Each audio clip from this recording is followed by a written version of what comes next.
Hey guys, I've got another pen that I added to my collection a little while ago I wanted to share with you. And believe it or not, this is a Platinum President. Recently, I was checking out the vintage pen sale, or the pen show, that was going on with Anderson Pens. They had a bunch of vintage pens, and I quite honestly had looked at some of those while I was mobile, and I thought, all right, when I get back to the house, maybe I'll take a look at some of these. And when I got back home, pulled them up, that one sold, that one sold. So I narrowed it down to about 3 or so that were left that really interested me. And this was one of them. And this is a Platinum President. It is from the 1970s, so I guess you could kind of call it vintage. Not quite what you would think when you're starting to think about maybe from the 40s and 50s with lever fillers and all. But I went ahead and gave it a shot. So you've got that the Platinum P right there on the finial of that pen, and you've got a nice design there on that clip. I've got some better pictures to be able to show you as well, and then you've got that right there, 18 karat platinum.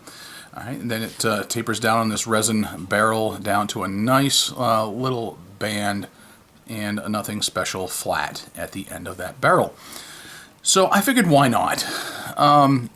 It's a cartridge converter pen. So I figured it's not really vintage, but it's old enough, I guess, where it could be considered such. Especially if you compare this to the current day Platinum President. It actually looks very different. The Platinum Presidents of today basically look like the big brother to the 3776 kind of thing.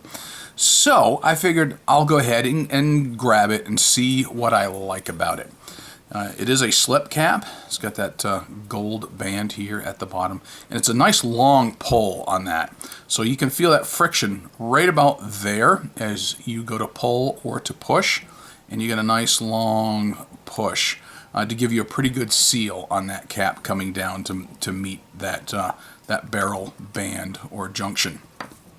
You pull it off, and you've got what some people would try to call a Lamy-style nib, or I think it's more of a semi-hooded nib. And quite honestly, these nibs were very popular in this style back in the 60s and 70s. And I'm thinking, the Mont Blanc or the Lamy from that time period.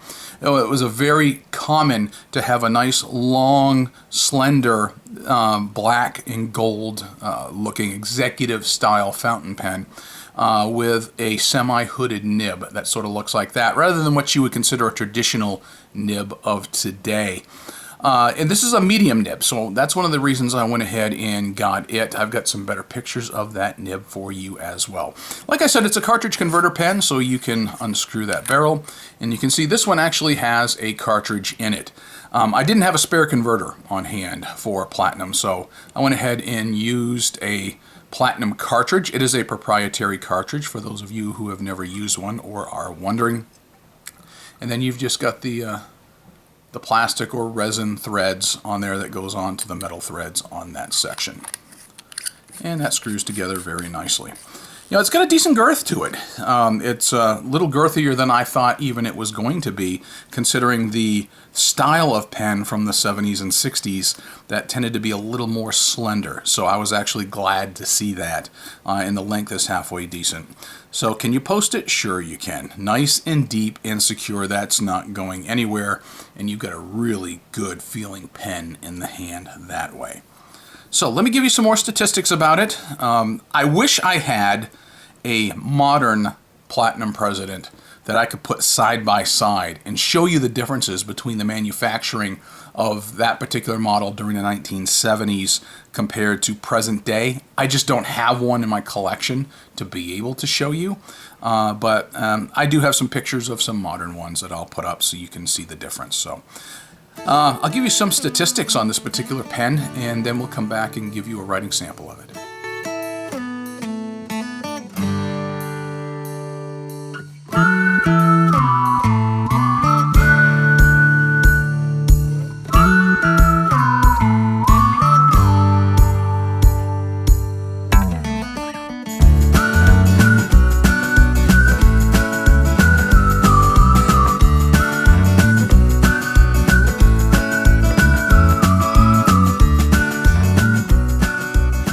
Alright, so I got out my handy dandy Rhodia dot pad. I figured I'd go ahead and use that today because I have not tried this on Rhodia paper yet, believe it or not. This will be my first time trying it on this this brand of paper. I've used it on several other varieties and brands of paper, so I wanted to see how well it wrote on it. So let's go ahead and take this baby. Let's post it, and like I said, it feels good in the hand this way. So let's put nib to paper and see how she writes on Rhodia. So this is a Platinum President. Now, this is a Japanese medium nib, so it's going to write more like a fine American nib, or fine Western style nib, and that's exactly what you've got here. So this is definitely more of a fine Western, but like I said, it is a medium Oriental or Japanese nib. So it's actually not bad as far in terms of its being smooth. Quite honestly, I took it just a hair on the micro mesh though, because when I got it and I started writing on my notebooks and my notepads and stuff like that, I wasn't thrilled with how it was. I said, it's good, it's acceptable, but I wanted to spend just a few minutes with micro mesh, and I got it even better. I'm one of those that, yeah, it's great and it's acceptable, but I can make it better, and so I did just a little bit. And it does very well on the Rhodia dot pad that you see before you. You can get a little bit of line variation, but don't expect a whole lot. But does it keep up with faster writing? Sure it does. You can hear the feedback on it. I do get a little skip action there. I probably was turning it just a little, because I can tell you from experience thus far, after having gotten this pen and used it all day yesterday, it was reliable every single time I picked it up. I had no issues with it whatsoever. So you can railroad it if you do that too quickly, just like that, if you're trying to get flex out of it. So I don't advise it. But I gotta be honest with you, I do like the style of the 70s pens. I've never been a huge fan of Japanese pens and nibs. That's just me personally. It's just my personal preference.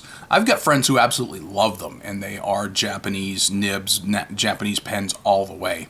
Platinum is one that I've got about 3 or 4 Platinum pens in my collection, but I went ahead and added this one just because I wanted to, and it wasn't a bad price.